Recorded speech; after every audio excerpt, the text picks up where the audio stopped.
I want to talk about more analytics here, the 40 time. How valuable is that really? I think you need to weight the value. And when I say weight, W-E-I-G-H-T, hopefully I spelled that right. But you have to weight it because the speed is important.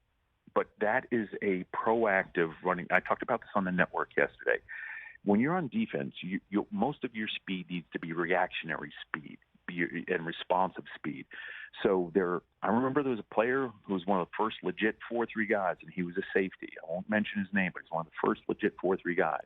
But because his body type was high-hipped, and because he was stiff in his hips and his knees and his ankles, as a defensive back, he had to be reactively fast, right? Because when you're a safety, you're seeing, you're processing, you're dropping your hips, you're breaking on the ball, and then you go. But if all of that takes too much time to see, process, drop your hips, react, and then run your 4-3, you may be running about a 4-6. So I think it's an important part, Bobby, that you pay attention to, but you have to evaluate playing speed. And you can see playing speed on tape. You can see playing speed there's players who have faster playing speed. They play faster than what their time speed is. Jerry Rice, because he knew when to cut, how to cut. And there's this anticipatory skill that you can have or just the overall anticipation to know when to make cuts, because this is not a straight line game. So is it important? Yes, it's important, but it's only a piece of the puzzle, because I believe in analytics, but I also believe that they need to be married with the game for it to be a full picture. Final 3 questions. When it comes to the interview part of the Combine, what is the most specific or one of the most specific questions you had to ask someone? Meaning, you're not going to ask anybody else this question, but this person coming into the room, maybe it's going to be funny or maybe it's going to be awkward, but it's a very specific question. What'd you have to ask? Well, I'm trying to think of this. I wish I would have had that question last night to think about. But here's what I'll say. I think the most important questions are asking questions that are a little uncomfortable, but that you already know the answer to. Because asking someone a question about their past where there's maybe been a transgression and it's the truth, and seeing how they handle that is a sign of maturity, and also the fact of someone having grace for themselves. And I think sometimes asking questions that you already know the answer to and someone tells you the truth, it's a good way to start a relationship, even if it made that person uncomfortable. And I think it allows both sides to start a relationship in a good place.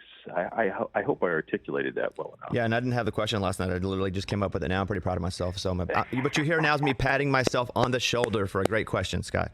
Okay, 2 questions left. Which former players, let's do former. And even today, what you've seen over the last couple of days, let's do 1 or 2 former players that you saw at the Combine and they wowed, and you're just like, I cannot believe what I'm seeing. This is amazing. And then give me 1 or 2 from so far what you've seen at the Combine. That I've seen so far today, or yesterday. Yeah. I would say a wow moment yesterday was probably watching Nolan Smith. That was a wow moment for his size to run what was a sub 4.40. That was a wow moment. Again, because he here's a player who he missed the season last year, who had something taken away from him, so all he could do was train mostly in one specific area, and that because he couldn't lift because he tore his pec, and he could only control what he could control. What he did yesterday, was mind blowing. And again, I don't know if you saw the time yesterday. I did. A record number of guys. But Nolan Smith, for him to do that, it told me so much about him, because that's the only he had to prepare for certain things, and he did it to the best of his ability. Give me 1 old school, even 5, 7, 10 years ago, same situation. You're there. We know them now as a great player, but you were like, dang, I can't believe what I just saw. I'm going to go with it was a combo kind of thing. It was what I saw and what I heard. It was when we met with Eric Berry at Kansas City before we drafted. Remember the safety? I do. Eric Berry became a Pro Bowler. Honestly, I think had it not been for him having cancer, probably would have had a gold jacket. Still one of my absolute, complete, total favorite experiences, spending time and watching him interact with people, just because he is truly one of the great NFL teammates. If there was he should, I can't call him a Hall of Famer. If he had the time, he was certainly a Hall of Fame teammate. Love and respect him. And again, this experience here, because that thing, it's not just about, people get so focused because of what we put on TV at the NFL Network, but there's so much more to this that you can see. You watch how they interact with the people that are serving them here on the sidelines, in between drills, at meals, people that open the doors and clean. When you pay attention to see who they are as human beings, Bobby, again, we're building a team. We're not just looking for the biggest, fastest, strongest. You're looking for the right people to have a championship team.